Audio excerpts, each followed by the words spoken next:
¿Qué tal? ¿Cómo les va? Nuevamente nos encontramos con una nueva edición de Salud 10 Televisión. Hoy vamos a tener temas muy interesantes. Como ustedes verán, estoy solo. Nacha se ha ido seguramente a hacer algún casting de su canto, que lo hace muy bien.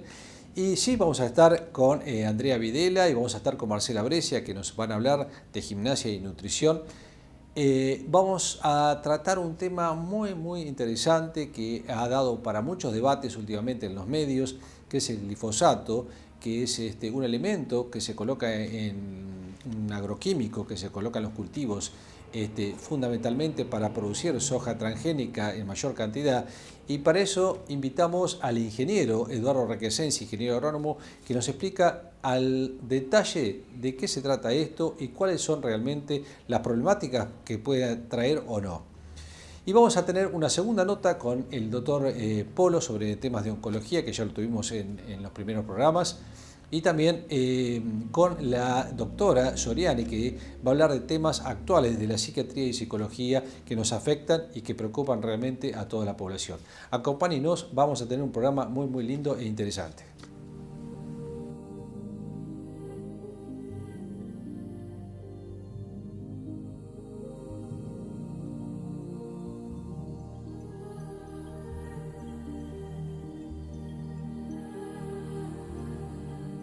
Estamos con el ingeniero agrónomo Eduardo Requesens, que es especialista en la parte de agroecología. Y hoy tenemos un tema que ustedes habrán visto o habrán escuchado en muchos debates de televisión, en muchas manifestaciones, que son las contaminaciones a veces que existen o que pueden llegar a alterar la salud a través de agroquímicos. Y vamos a hablar de un producto que es el glifosato. No es un término tan médico, por eso a veces no me sale bien, pero el glifosato, y que está tan en discusión, hay realmente muchos debates sobre este producto, y bueno, quisimos hablar con un especialista. Ustedes dirán, ¿qué hace un ingeniero agrónomo en un programa de salud? Y creo que es muy importante porque la parte de cultivo, la parte de agroquímicos que se utilizan indirectamente pueden llegar a tener algún tipo de afección, directa o indirecta, a través de la salud. Eduardo, muchas gracias por estar hoy con nosotros. Y bueno, contanos un poco qué es esto del glifosato. Bueno, como bien vos lo dijiste, Gustavo, es un producto que está generando un debate cada vez más intenso y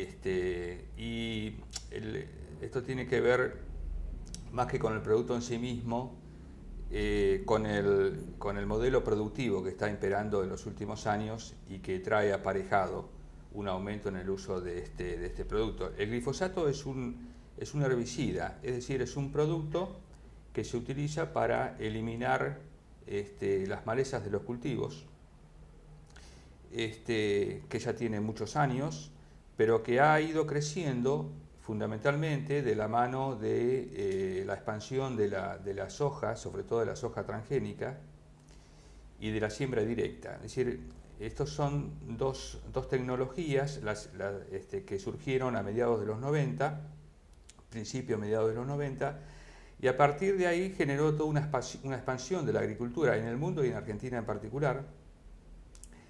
Y dado que están íntimamente vinculados, y las tres cosas forman un paquete, porque la soja transgénica precisamente son cultivares que han sido modificados genéticamente a través de un proceso que se llama transgénesis. Transgénesis es el transporte de genes de unos organismos a otros, en este caso de una bacteria hacia el cultivo de soja, con el propósito de mejorar la resistencia de la soja a este herbicida. ¿Por qué a este herbicida? Porque tiene un espectro de acción muy amplio y entonces es económicamente muy viable el uso de glifosato.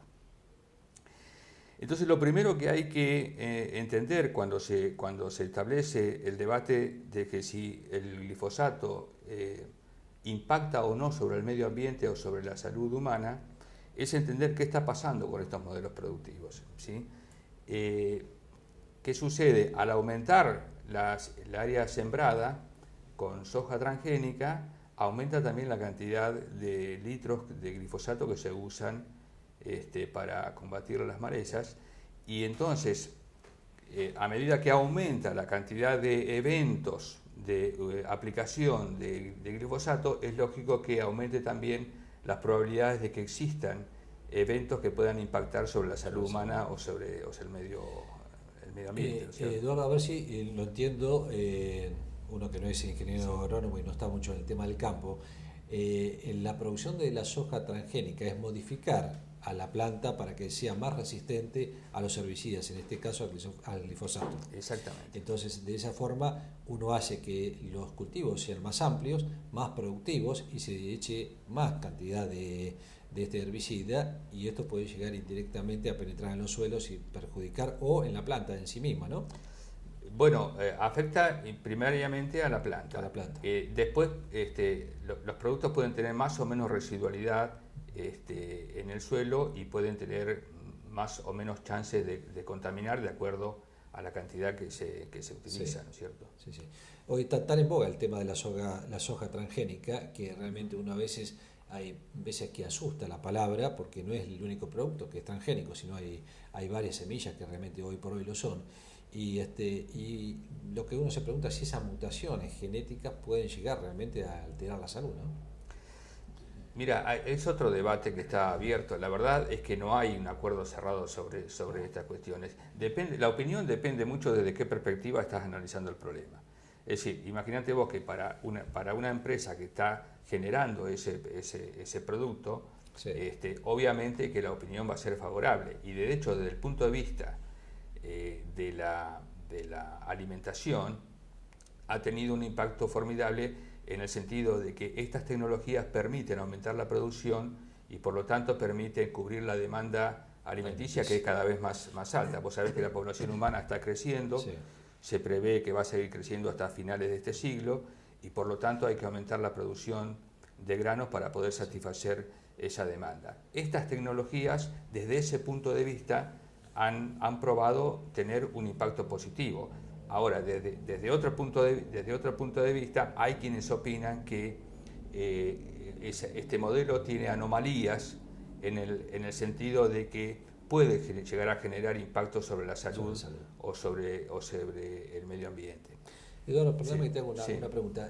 ¿Te parece que en este momento, y sobre todo en nuestro país, es tan necesario aumentar la capacidad de producción de este tipo de productos en forma transgénica, con toda la variedad y la cantidad de tierras que están en nuestro país?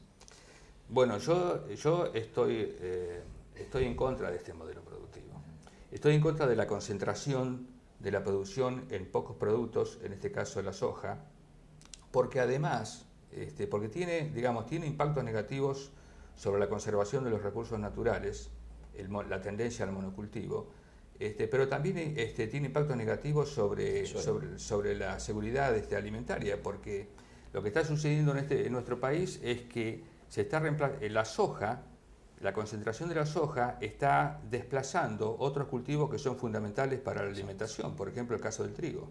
Si a medida que aumenta la soja va disminuyendo la siembra de trigo.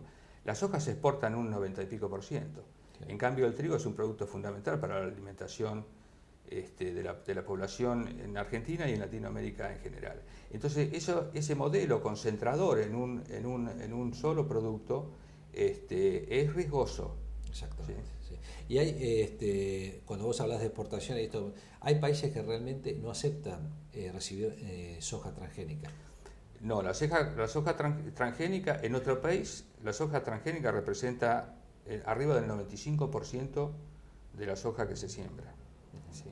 Claro. Y a su vez la soja representa más del 60% de la superficie cultivada total. Es decir, vos fíjate que a eso me refería cuando digo un modelo concentrador en pocas alternativas. Efectivamente hay países que no los aceptan, pero hay países que sí, y entonces desde el punto de vista del negocio cierra por varios lugares. Acá hay un fondo económico atrás de todo esto que realmente hace que la producción sea más masiva, por así decirlo. Y no sé si es tan necesario en realidad, porque no solamente la soja, esto puede llegar a estar afectando a los cultivos de soja, sino también el desgaste del suelo que produce la soja, ¿no? Que eso es otro tema, pero realmente produce año tras año un desgaste del suelo. Sí, sí, agronómicamente la tendencia al monocultivo tiene un impacto negativo sobre los recursos naturales. Claro. No solamente que degrada los suelos, sino que reduce la biodiversidad, que es otro aspecto fundamental. Son temas, digamos, para charlarlos en otro ámbito, pero también contribuyen a que, por lo menos desde la perspectiva de la agroecología, somos críticos hacia este modelo concentrado fundamentalmente en la Y soja. se escucha muy poco de agroecología, lamentablemente, y yo creo que es uno de los factores, por lo menos en el país, ¿no? Estoy hablando, y creo que es un tema muy, muy importante que realmente hace al bienestar y a la salud de toda la población. Y hablando de salud, ¿qué dice la Organización Mundial de la Salud de todo esto, que es un poco el regente, digamos, de la salud de todos nosotros, ¿no? Bueno, la Organización Mundial de la Salud ha ido modificando su punto de vista respecto específicamente del glifosato. A principios de los años 90 lo clasificó en un rango de toxicidad de 1 a 4, lo clasificó en la categoría 3, es decir, en esa época consideraba que el glifosato era un producto de baja toxicidad. En el año 2000 declaró la Organización Mundial de la Salud que se trataba de un producto que no presentaba riesgo para la salud humana. Te doy dos datos. En Argentina, a principios de los 90, se sembraban alrededor de 5 millones de hectáreas de soja. En el 2000 estábamos alrededor de entre 10 y 15 millones de hectáreas y hoy estamos arriba de 20 millones de hectáreas de soja. Precisamente este último año, en una reunión que hubo en París, la Organización Mundial de la Salud declaró por primera vez que el glifosato es un producto que tiene riesgo como posibilidad de generar cáncer. Es decir, tampoco lo clasifica directamente. En un rango que vos vas a conocer mejor que yo, porque es un rango que se usa en medicina, de acuerdo al impacto, digamos, sobre el cáncer, está clasificado como 2A, es decir, 1 son los productos que son cancerígenos, que está demostrado que son cancerígenos, y en la segunda categoría ya está colocado el glifosato. O sea que va a cambiar. Y esto tiene que ver con lo que te decía al principio, es decir, a medida que se van acumulando eventos que van impactando sobre la salud humana, el concepto se va modificando. ¿Cierto? Fíjate que algo tan simple como tenemos las tierras y realmente las plantaciones que podemos hacer, yo creo que la economía nos ha superado en todo esto y lamentablemente nos ha superado porque no estamos comiendo sano y lo sabemos. Y yo le recomiendo por ahí a los televidentes, hay un libro que se llama Mal Comidos, que realmente cuando uno lo lee dice que estoy comiendo todos los días, ¿no? Y bueno, esto es un poco lo que nos ha llevado la avaricia, por así decirlo, del punto de vista agrícola, y que realmente nos está dejando con pocos recursos naturales ecológicos para comer sano y disfrutar un poco de una quinta grande, sana, digamos, de todo esto.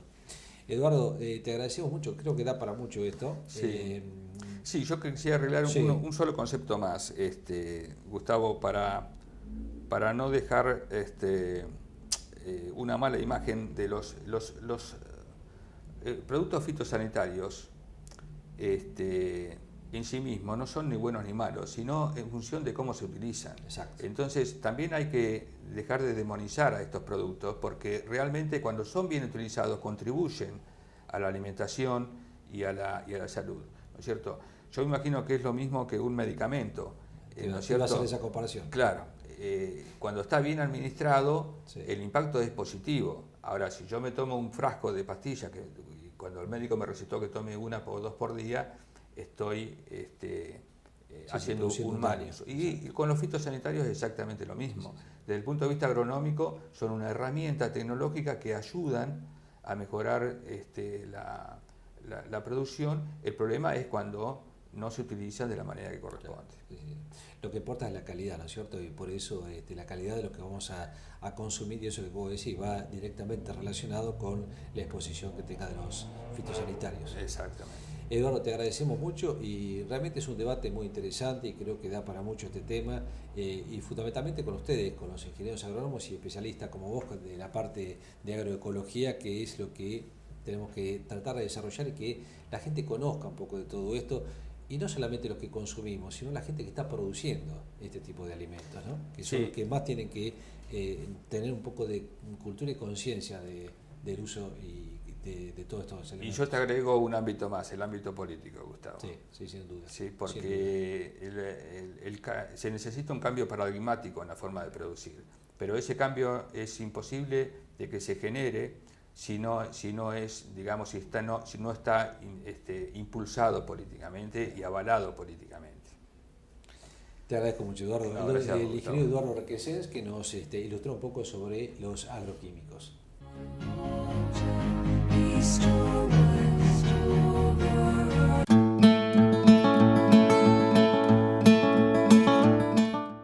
Hola, buenas noches, nuevamente en Salud 10. Tema de la semana pasada, del programa anterior, hablando esto de los tips de mañana empiezo. Otro de los pilares cuando uno trata de empezar un cambio saludable en la vida es la actividad física. No vamos a hablar de qué es lo que debe hacer como actividad física en un gimnasio, porque esto es las directivas que nos va a dar el profesor de educación física, porque lo ideal a veces es hacerlo en comunicación bien directa, con enseñarle o darle las pautas al profesor qué es lo que me gusta hacer. Pero vamos a trabajar para aquellos pacientes en donde no les gusta hacer actividad física y necesitan tener un plan alimentario acorde también a un plan de gasto calórico. Entonces uno tiene que aprender a agregar algunas pautas en lo que es actividad física. Hay cuestiones y funciones que uno no puede dejar de hacer, como serían ir a trabajar. Entonces uno busca una actividad física, lo que se llama laboral. ¿Qué significa? Si tengo ascensor, uso escalera. Si tengo teléfono, pero puedo ir personalmente, trato de usar la caminata para ir y dirigirme a otro piso del edificio o a otra oficina. En vez de mandar a alguien, lo hago yo. Por ejemplo, ¿cómo hago el circuito desde mi casa hasta el lugar de trabajo? Quizás sea muy lejos. Bueno, las pautas pueden llegar a ser de dejar el medio de locomoción en la mitad del camino. Si me quedan 50 cuadras de mi casa al trabajo, dejo la moto, la bicicleta o el auto 25 cuadras antes. Y me obligo a caminar esas 25 o 20 cuadras, o 10 o 15. Por el otro lado es, si yo nunca hago nada, y por lo menos todos los días, cada vez que voy a trabajar, cubro 5 cuadras, 5 a la mañana, 5 al mediodía, 5 a la tarde y 5 a la noche, estoy haciendo 20 cuadras que habitualmente no hacía. Eso es un gasto calórico que empieza a ser positivo. Si como menos y gasto más, voy a lograr disminución de peso. Pero estas pautas, por ahí uno dice, no es tan fácil. Sí, pero quizás no vaya a salir después de hora. Después que sale de trabajar, nunca hace el tiempo para ir al gimnasio, para hacer una caminata o hacer algún deporte. ¿Por qué? Porque estamos hablando de aquellos pacientes que no les gusta hacer actividad física. Al que le gusta, al que le dedica ese tiempo, no importa que salga a las 11 de la noche de trabajar, va a ir a correr, a jugar al fútbol o a hacer alguna actividad. Pero no estoy hablando de ese grupo de pacientes, estoy hablando de los que no les gusta hacer nada y que cuando uno llega al consultorio para empezar un plan alimentario, o fue al cardiólogo o fue al clínico, y dice, usted tiene que empezar a caminar. Empiezan los primeros 5, 10 días, 15 días a full. Muchas veces lo hacen de una manera muy desaforada, demasiado de golpe, y después aparecen las lesiones. ¿Por qué? Porque nunca hizo nada y de golpe quiere caminar 20 cuadras. Y lo importante es empezar con actividad física controlada, adecuada, adaptada a cada una de las actividades que yo hago con anterioridad. Si no camino 2 cuadras, con que empiece a caminarlas es importante. Las vueltas manzanas. Mucha gente no le gusta salir a caminar solo. No le gusta alejarse, no le gusta ir al parque, no le gusta ir al balneario o no le gusta ir a la pista. Bueno, camina alrededor de su manzana. De pronto uno, si hace 4 vueltas manzanas, está caminando 15 cuadras, 16. Si uno le plantea al paciente, vaya a caminar 15 cuadras, no me gusta, me da miedo, las veredas, tengo miedo, sí, todas estas cuestiones y las 1000 excusas. Así como el que tiene que empezar dieta pone las excusas por el cual no cumplió, también lo hace con la actividad física. Entonces empecemos a considerar estos tips. Actividad física laboral. Donde estoy, hago lo que más puedo. Si estoy en un trabajo y tengo un lugar amplio y me dan 20 o 30 minutos de merienda, o puedo utilizar 15 para tomar algo y 15 para caminar. Estoy segura que en el lugar de trabajo, en el ámbito laboral, hay más de uno que debe hacer esto. Entonces, por ahí uno lo puede plantear de hacer. Al que no le gusta, si lo hace acompañado, lo va a hacer mejor. No todos pueden ir al gimnasio. Bueno, la caminata. La ventaja de ir a veces a los gimnasios es que la coordinación del profesor de educación física le hace hacer lo que realmente necesita, lo cuida para no tener algún traumatismo o alguna lesión no esperada, y además muchas veces, por hijos del rigor, el hecho de pagar por ir al gimnasio, uno logra tener una adhesión, porque no es la ideal, pero de pronto pasa a ser una adhesión importante a la actividad física. Entonces consideremos a partir de ahora la vuelta a manzana, dejo el auto más lejos, subo las escaleras, no uso el ascensor, en vez de estar mandando a alguien que me haga los mandaditos, los hago yo, y de a poquito, en vez de hacer el camino más corto, agrego 3 o 4 cuadras, y de pronto todos los días, de a poquito, con la actividad física laboral, estoy haciendo algo. Eso, sumado a un plan alimentario acorde, voy a lograr empezar a bajar de peso o a modificar un ámbito más saludable, esto de la medicación que necesito, la actividad física que necesito y el plan alimentario que uno necesita. Vamos a ir aprendiendo estas cuestiones que de pronto hacen a lo que siempre estamos diciendo, a nuestra salud, a la saludable, a nuestra salud 10. Nos vemos en un próximo programa y seguimos con Salud 10. Gracias.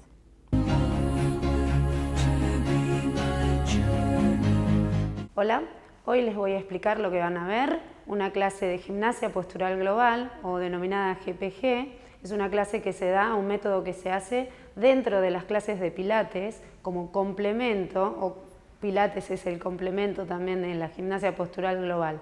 Sabemos que esta gimnasia nos hace estirar y alargar los músculos acortados de todo el cuerpo, sobre todo internamente también nos da un bienestar a nivel postural y sobre todo de la columna, los dolores de columna y las contracturas.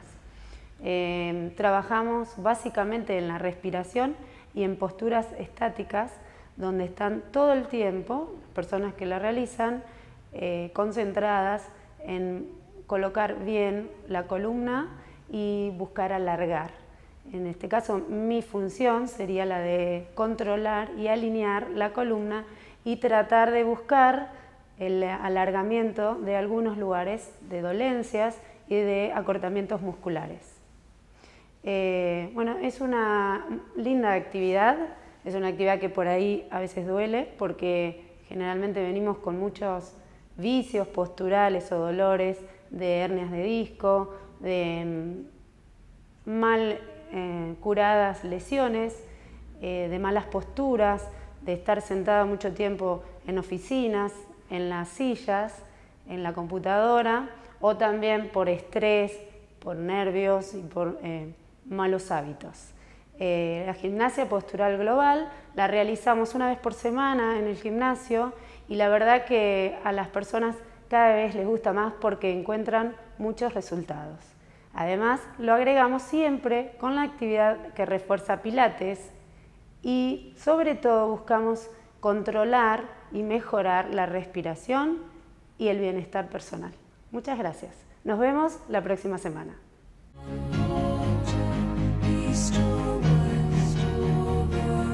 Programas anteriores, Nacha le hizo una nota a la doctora Natalia Soriani sobre fobias y ansiedad, y hoy te tenemos nuevamente acá, Natalia, así que te agradecemos y vamos a seguir un poco esa nota que hablaste un poco de prevención y bueno, algunos síntomas, pero ahora lo quiero encarar de otro punto de vista y que es la parte del tratamiento de este tipo de enfermedades. ¿Y por qué te pregunto del tratamiento? Porque vemos muchos pacientes que tienen ansiedades o tienen cuadros de fobia y a veces se automedican, y la automedicación se ve bastante frecuente, más de lo que uno puede llegar a suponer.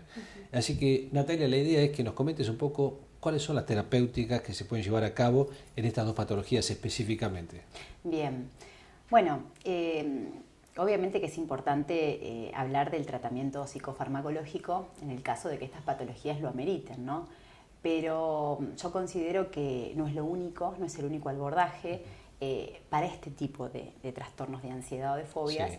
ya que tiene que ver mucho con la parte emocional y vivencial del paciente, o sea que el abordaje psicológico me parece que es fundamental. Perfecto. ¿Sí? Más allá que que me parece que hay diferentes intensidades, ¿no?, de síntomas, muchos requieren un tratamiento psicofarmacológico de entrada y otros por ahí pueden esperar un poquito, ¿sí?, y ver qué pasa con el abordaje psicológico.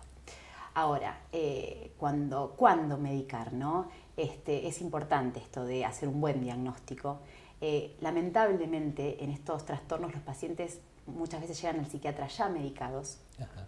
porque, a ver, la ansiedad se puede manifestar de muchísimas formas, Sí. entonces quizás esto lo puede ver un clínico en principio por palpitaciones, entonces ya le dio una medicación, o lo puede ver el traumatólogo por una contractura y también le da medicación, cuando se dan cuenta de que por ahí esto viene más por estrés o por ansiedad, ¿no?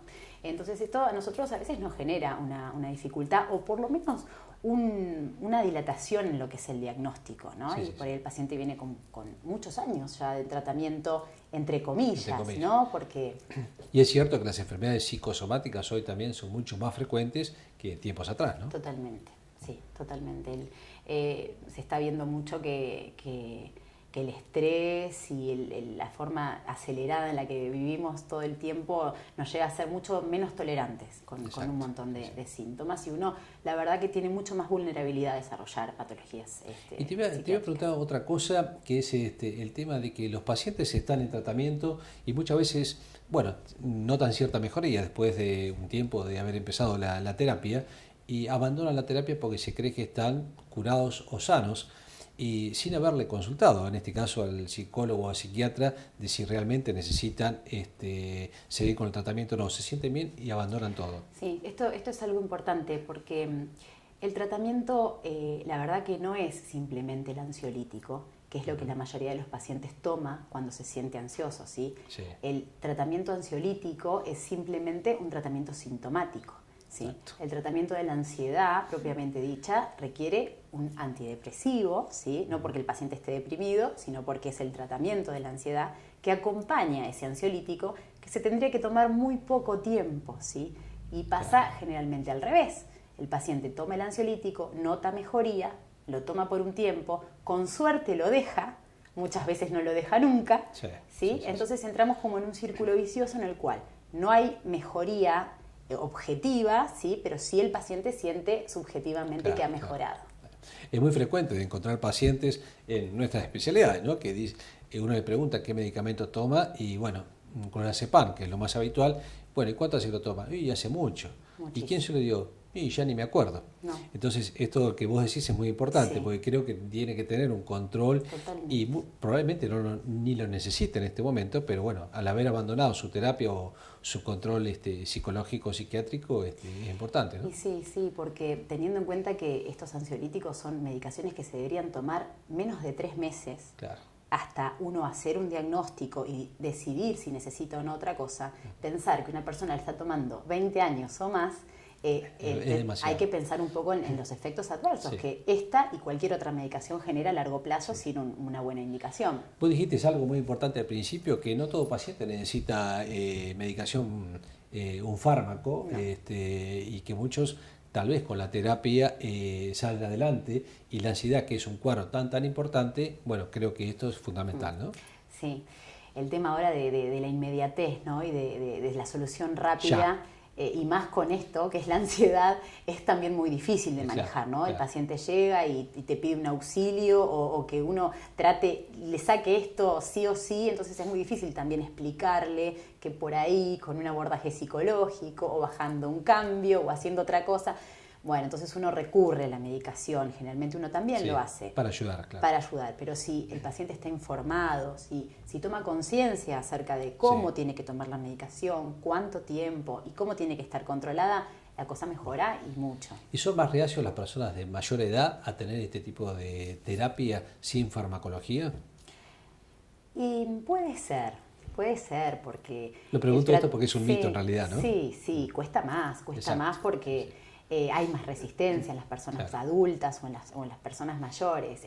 Por ahí el adolescente ahora y el adulto joven está como más empapado con esto de la Exactamente. terapia y le cuesta Sí, sí, menos, sí. ¿no? Expresar lo que le pasa. Bueno, Natalia, muy clara como siempre, te agradecemos que hayas estado con nosotros nuevamente Bueno. desnudando estos temas que realmente nos importan y que son tan frecuentes y a veces tan mal automanejados por muchos pacientes. Te agradecemos que estar con nosotros en Bueno. Salud 10 y bueno, seguramente vamos a estar en alguna otra oportunidad, Nacho o yo, preguntándote algo. ¿no? Bueno, no hay problema. Muchas gracias.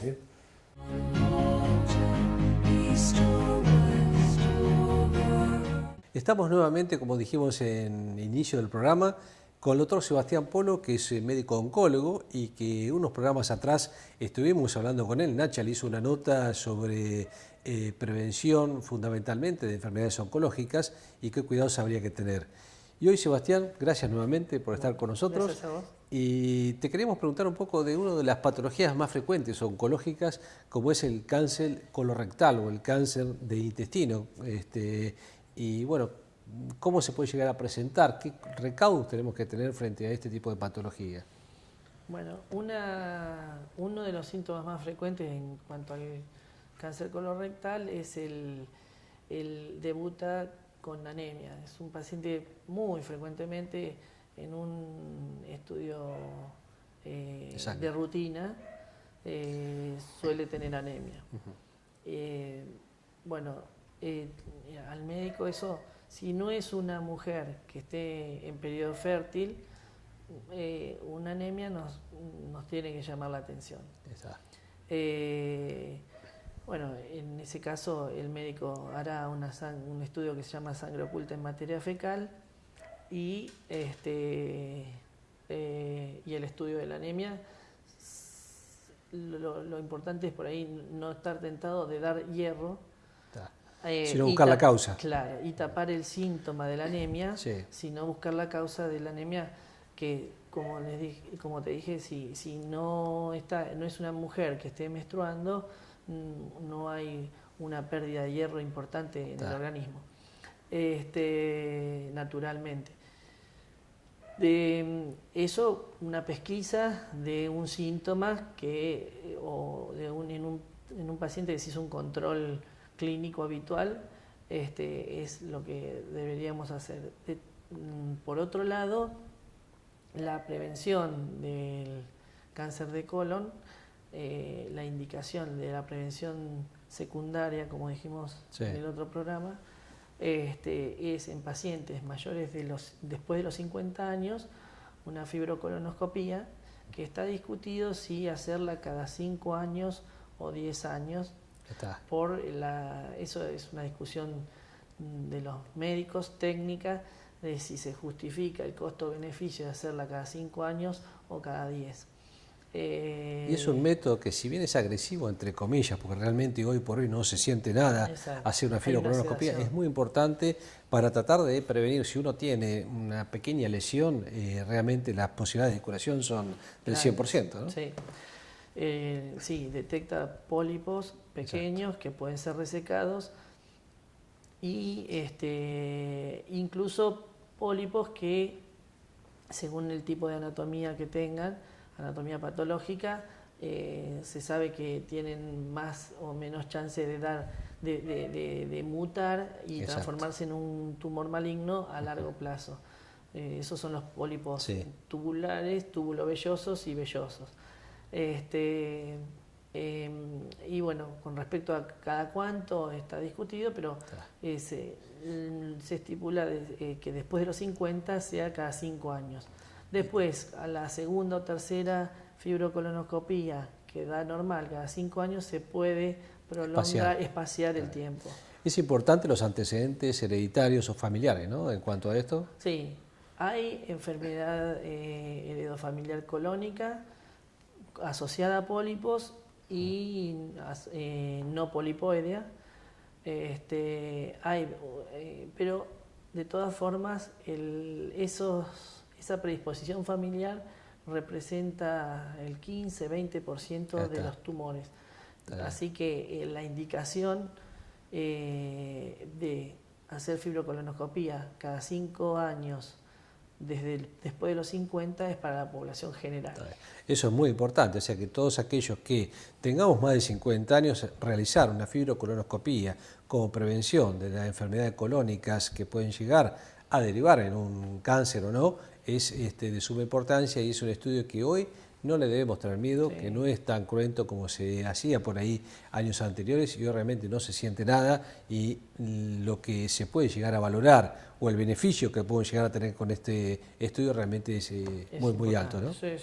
Los pacientes generalmente se quejan no del estudio, sino de la preparación. La preparación, exactamente. De la purga que deben de tomar, pero como se hace con una sedación, no se enteran. No, la verdad. Cuando hablamos de cáncer colorectal, creo que esto va muy agarrado de la mano, como lo dijiste en un principio en el otro programa, de la alimentación, ¿no es cierto? Y hoy por hoy el tema de la alimentación y la obesidad influyen bastante en este tipo de patología. Sí, la dieta rica en fibras hace que uno tenga un ritmo evacuatorio y que los sustancias cancerígenas que pueden haber como productos químicos, exacto, y de la misma cocción. Hidrocarburos que se transforman dentro. Cuando uno cocina, no permanezcan tanto en el tracto digestivo y sean eliminados cuando uno come abundante verdura. O sea, la constipación realmente es un problema importante, ¿no? Hay un síntoma que es lo que los médicos llamamos proctorragia, que es la pérdida de sangre por materia fecal, que hay veces que muchos pacientes dicen, no, pero yo tuve un solo episodio y después no me molestó más. ¿Hay que tomarlo en cuenta realmente las proctorragias? Sí, de todas formas es importante que no se menosprecie. Exacto. Tampoco considerar que un sangrado, una proctorragia, un sangrado en la materia fecal sea equivalente a tener un cáncer, porque hay otras causas. Puede ser las hemorroides, puede haber divertículos sangrantes, puede haber una colitis, muchas causas benignas. Otras causas de sangrados, pero es un síntoma que no nos tiene que pasar desapercibido. Consultar al médico, bueno. Y si además tenemos más de 50 años y nunca se hizo el estudio, con más razón todavía, ¿no? Bueno, Sebastián, el cáncer de colon agarrado a tiempo es una enfermedad curable. Sí. Sin duda. También. Porque muchas veces antes hablábamos que la palabra cáncer era sinónimo de muerte. Hoy por hoy yo creo que eso hay que totalmente sacarlo de cualquier argumento, porque hoy por hoy los tumores agarrados a tiempo son totalmente curables y creo que el de colon es Y el pólipo velloso o túbulo velloso que se sacó hoy, a veces incluso muestran sectores de transformación carcinomatosa en los extremos del pólipo, y eso es o un tumor benigno con alta chance o un tumor maligno in situ. Exacto. Que ese paciente con una polipectomía está curado contra un paciente que por ahí años después se operó tardíamente y ya tiene una carcinomatosis peritoneal o algunas lesiones a distancia. Muchos preguntan por qué se ven más cánceres ahora que antes, y en realidad no sé si se ven más, creo que se ven más en épocas precoces y son más los cánceres que se curan que antes, ¿no? Sin lugar a dudas. Estoy de acuerdo.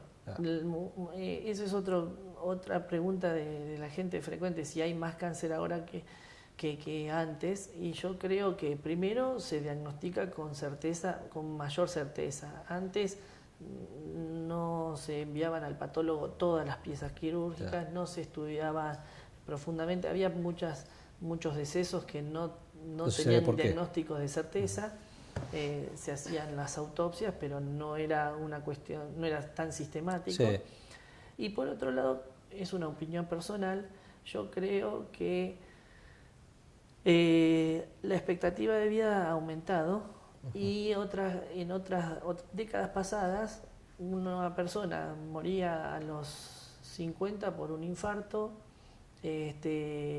a los 55 o 60 por una neumonía que se internaba, y no había soporte, ni tantos antibióticos, ni tanto soporte de terapia o de internación, o había un mal control de una diabetes. Entonces el paciente terminaba más frecuentemente o falleciendo por una diabetes descompensada o amputado en una palabra. Había otras enfermedades que hacían que el paciente falleciera antes. Hoy sobrevive a eso y finalmente desarrolla un cáncer a mayor edad. Los promedios de vida realmente han aumentado notablemente. Y eso es bueno, ¿no? Eso es bueno. En el consultorio nos sorprende ahora pacientes de 80 años. Totalmente. Sebastián, te agradecemos mucho. Gracias a vos. Bueno, los temas de oncología son siempre muchas veces tabú, y creo que hay que desmitificarlos y poder hablar claramente para poder tener una terapéutica adecuada y curarse. Y acuérdense que si usted tiene más de 50 años, no está mal hacerse un estudio de colon para tratar de determinar si tiene algún tipo de patología, y si la tiene realmente se puede curar, se puede salvar de tratamientos posteriores, y solamente con un estudio que se llama fibrocolonoscopía. Te agradecemos nuevamente y continuamos con Salud 10.